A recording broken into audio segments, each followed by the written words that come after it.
라오스는 산무의 나라라고도 합니다. 자동차 경적이 없고 싸우거나 화내는 사람이 없고 초상집에 우는 사람이 없다고 하네요. 라오스에 없는 건 산무만이 아닙니다. 라오스는 없는 것이 풍부한 나라입니다. 바다도 없고 휴양지나 해변도 없습니다. 문화유산도 풍부하지 않고 흔한 지하 자원도 없습니다. 그런데도 관광객이 매년 늘어 450만 명이 육박합니다. 라오스의 전체 인구의 60% 수준이 관광객으로 채워진다는데 도대체 이곳에 뭐가 있길래 사람들이 줄 서서 오는 걸까요? 동남아시아 인도 차이나 반도 중부에 있는 나라, 수도는 비엔티안. 내륙 국가로 일당제이며 보건 상태가 나빠 평균 수명이 50세라고 합니다. 비엔티엔 왓다이 국제공항에 도착했습니다. 도착해서 맛집인 쌀국수집에 찾아가서 만나게 식사를 합니다. 왕 시부왕 사원은 라오스인들의 신성시 여기는 곳으로 비엔티안에서 가장 많은 사람들이 찾는 사원 중에 하나라고 합니다.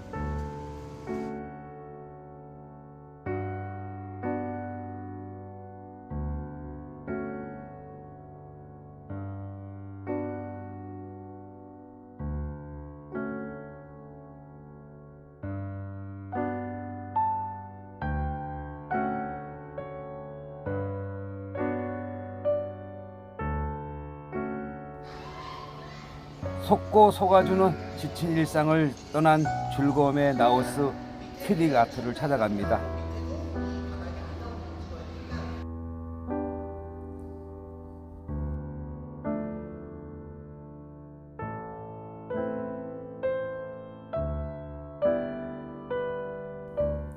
라오스의 비엔티안, 와시사케 대통령궁, 왓 호파케우 짜오, 아우봉 남능강 탕원 유원지를 준비하겠습니다.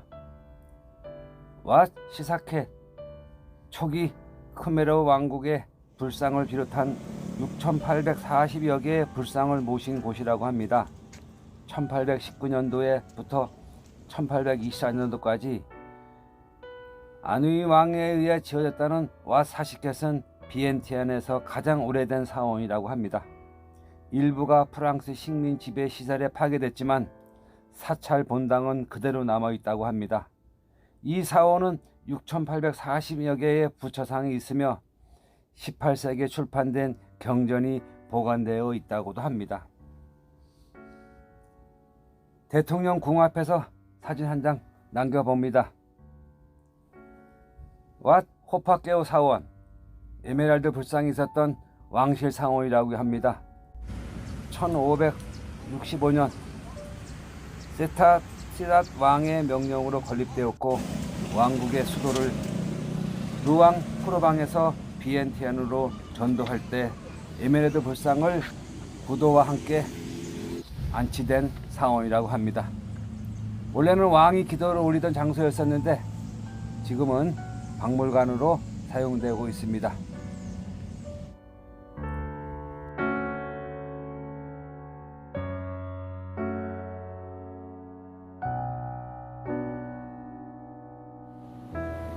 짜오 안우봉 공원으로 찾아갑니다.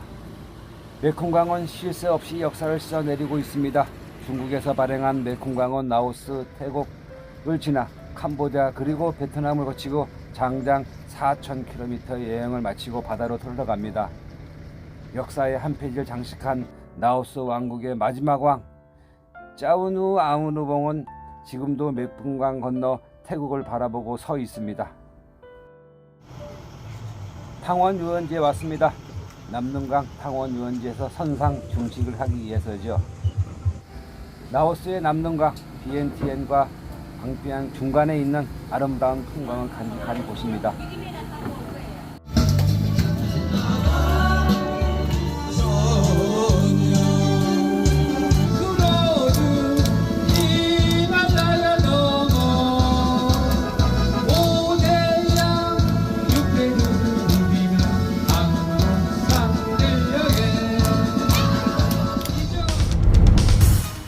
비엔티안에서 방비행 고속도로를 달려봅니다. 지난번 방문 시에는 3시간 이상 소요된 거리인데 이제 고속도로로 1시간 남짓 걸리는 길이네요. 라오스에서 유일한 고속도로이기도 합니다. 송강을 도착해 보트를 타는데 저녁 노을 풍광은 정말 한 그림의 한 장면이기도 합니다. 아름다운 송강이 흐르는 방비행이었습니다.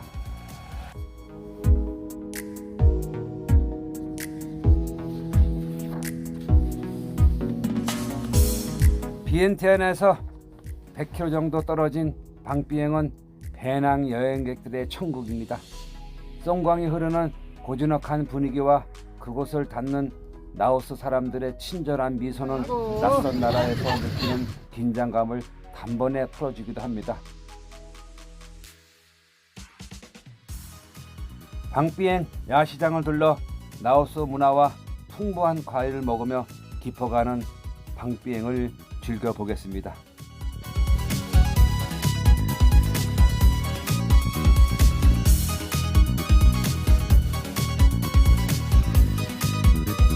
라오스 남태폭포 트레킹 송강 오지마을 즐기는 힐링 총칵스 1편으로 출발하겠습니다.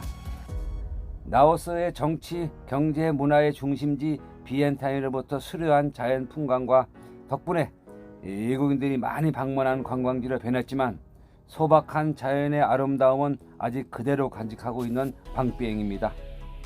석회암 지역의 특징으로 병풍 또는 꽃갈모자 형태의 특이한 산들과 수많은 동굴, 이를 끼고 있는 메콩강의 지류인 송강이 빚어내는 아름다운 자연으로 중국어의 계림을 연상케 한다고 하여 소계림이라고 불리기도 한다고 합니다. 오지 마을에 즐기는 힐링 총캉스, 라오스 겉살을 보았다면 속살을 만나고 그 속에 자연과 더불어 살아가는 라오스인들의 모습을 직접 경험하는 트레킹 코스인 바티오 마을 남태폭포로 갑니다.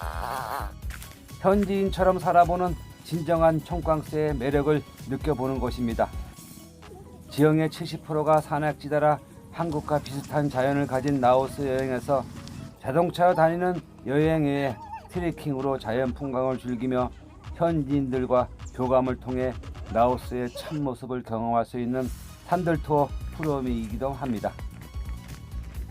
아직까지 사람들의 손을 타지 않는 때묻지 않는 자연 그대로의 모습을 보여주는 라오스 남태폭포 지금부터 떠나보겠습니다. 어머 얘 좀 봐. 어머 와 신기해. 어머 다 들어가네. 와. 야. 오 인사하네. 자동차가 다닐 수 있는 인도를 따라 2km 정도 가고 정글 체험을 등산로 800m를 가면 남태폭포로 도착합니다. 남태폭포는 두 군데가 있는데요. 큰 남태폭포는 저 위에 10시간 정도 소요되므로 오늘은 작은 남태폭포를 다녀오는 것입니다.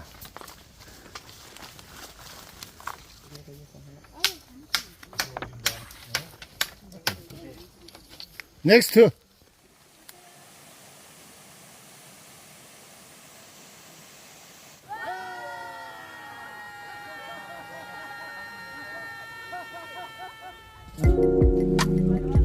라오스의 속살 2편으로 방비행 소수민족 새벽시장 탁팔시조 몽족의 삶을 만나다로 준비하겠습니다.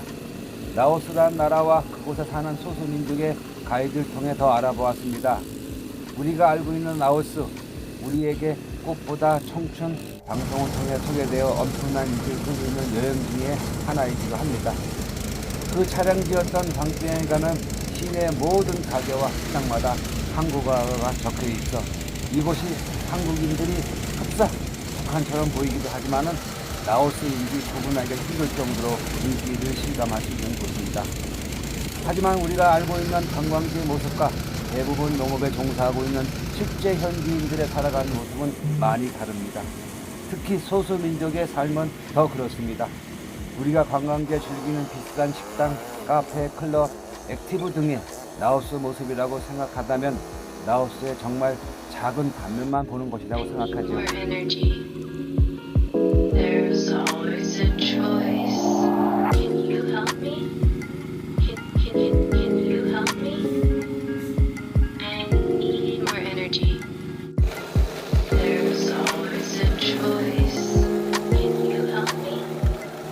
라오스는 여러 나라, 태국, 베트남, 캄보디아 사이에 위치해 있는 바다가 없는 나라이며 공산주의 사회주의 국가입니다. 라오 인민공화국이라 부를 수 있겠습니다. 과거에 프랑스 통치를 받았던 경험이 있지만 1949년 7월 19일 독립을 하게 됐지만 그 뒤로 여러 전쟁을 겪었던 아픔이 있는 나라이기도 합니다. 라오스의 소수민족으로 약 720만 명 정도 되지만 아주 다양한 민족으로 구성되어 있습니다. 주민의 대부분이 라오롬족이지만 그 외에 50개 소수민족이 거주하고 있습니다. 라오스는 험준한 산악지역으로 예보와 교류가 접속 없이 차단되어 있는 부족끼리 살아가는 모습을 볼 수 있기도 합니다. 평생 라오어를 구사하지 않고 자신의 민족 언어만 사용하다가 죽어간다는 말도 있습니다. 오늘의 공부할 곳은 몽족입니다. 방비행 여행께서 현지 가이드를 통해 몽족을 만나러 갑니다. 몽족은 디아스포라라는 민족입니다. 몽족은 전쟁과 정치적인 이유로 여러 나라로 흩어져 있습니다. 산돌투어 여행객들이 아리따운 처녀 4명과 함께 민속놀이로 부르는 일명 잼치기 놀이와 그들 민속춤을 보고 왔습니다.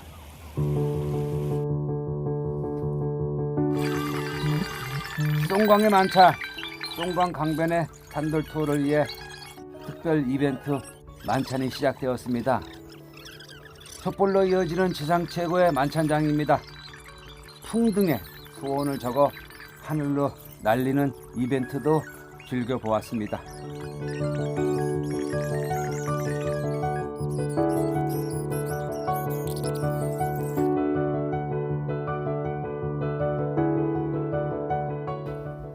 방비행 새벽시장을 갑니다. 지난번 방문했을 때 수많은 인파가 몰려 스님들이 탁발하는 모습이 생각납니다. 오늘은 많은 인파는 아니지만 오늘도 스님들이 탁발하러 오시고 계십니다. 새벽 5시 40분 카메라를 챙겨 시장으로 뛰어갔습니다. 이른 새벽인데도 상인들은 벌써 갖가지 채소와 과일, 강에서 잡은 물고기를 늘어놓고 손님을 기다리고 있습니다. 깐난애를 등에 업고 조금 큰 아이는 가슴에 안고 아주머니와 눈을 마주치자 싱싱한 물고기를 사라고 손짓합니다. 사람들이 모여들기 시작하자 시장답게 시끌벅적해집니다. 스님들이 탁발하는 시간입니다. 시장에 길게 늘어서 있는 탁발 스님들, 주민들은 무릎을 꿇고 정중히 시주를 하고 있습니다. 탁발은 일종의 공양으로 방비행에 있는 모든 절에서 승려들이 나와 찹쌀밥 등을 비롯한 다양한 먹을거리를 받아간다고 합니다.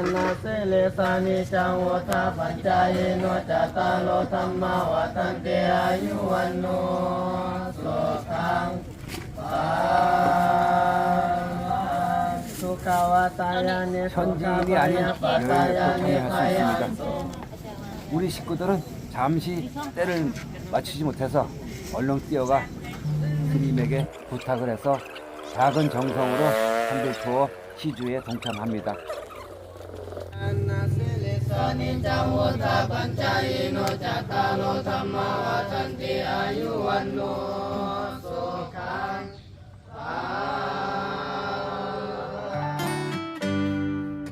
라오스 왕비행 버디카 투브 타고 동물 탐험, 탐험 동굴, 탐상, 코끼리 동굴 체험 등 송광의 마지막 카약 트레킹을 하러 떠납니다. 작은 도시 방비행은 액티비티한 즐기기에 젊은이들이 모여들어 더욱 유명해진 만큼 이색적인 액티비티가 많습니다.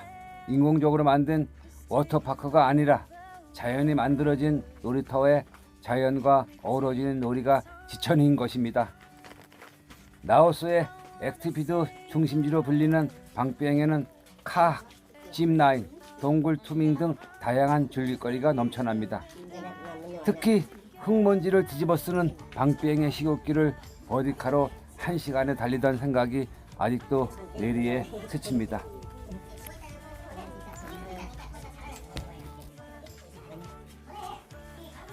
메콩강의 풍광이 아름다운 소도시 방비행에서는 정유석 동굴인 탐방 동굴과 수중 동굴인 탐낭 동굴을 탐험합니다. 탐낭 동굴은 코끼리들이 죽을 때까지 찾는다고 알려진 신비한 동굴이기도 합니다. Something this good. You're all I ever wanted.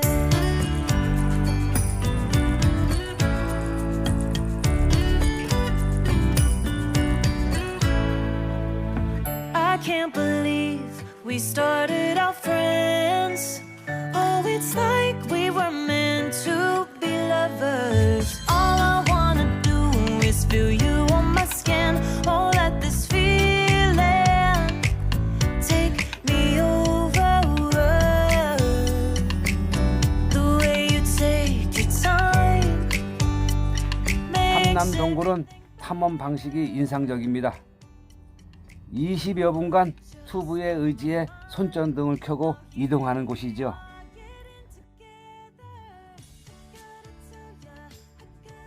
방비행 여행의 하이라이트는 송광 보드 투어입니다. 메콩강 지류인 송광의 카아카 투브를 타고 내려오는 네프틱은 라오스의 천혜의 자연을 만끽해 주기도 합니다. 투브를 이용한 동굴타운, 숲속에 즐기는 짚라인, 오프로드 버니카, 송강 카약 등 다 체험하고 비엔티안 야시장과 라이브 공을 펼쳐지는 레스토랑에서 현지인의 생활상으로 엿볼 수 있는 곳입니다.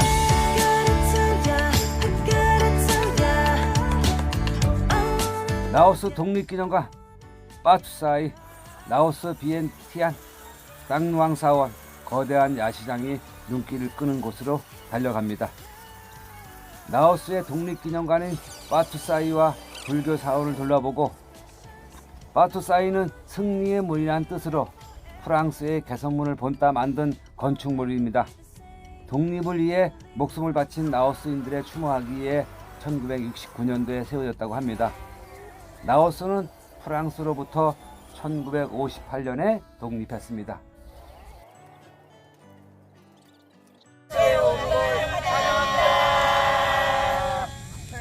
6층 높이의 빠투사이 전망대에 오르면 비엔티안 시가지가 한눈에 들어옵니다.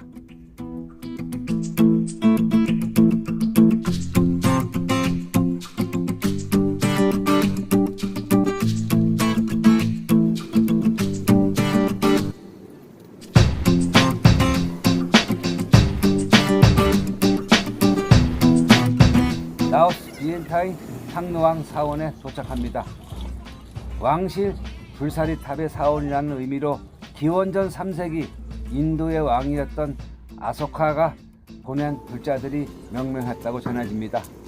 1548년 타이 북부 지역에서 지역 양식으로 지어졌으며 1900년도에 거의 완전히 부서졌을 것을 2000년도까지 여러 차례 수리하여 재건했다고 합니다.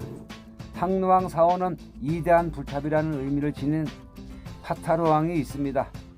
파타르 왕은 세계 1차 대전 당시 중국과 태국에 의해 파괴되었다가 그 후 1935년 보건공사가 시작되어 지금의 모습을 갖추게 되었다고 하며 탑 안에는 부처님의 유발과 가슴뼈가 소장되어 있다고 합니다.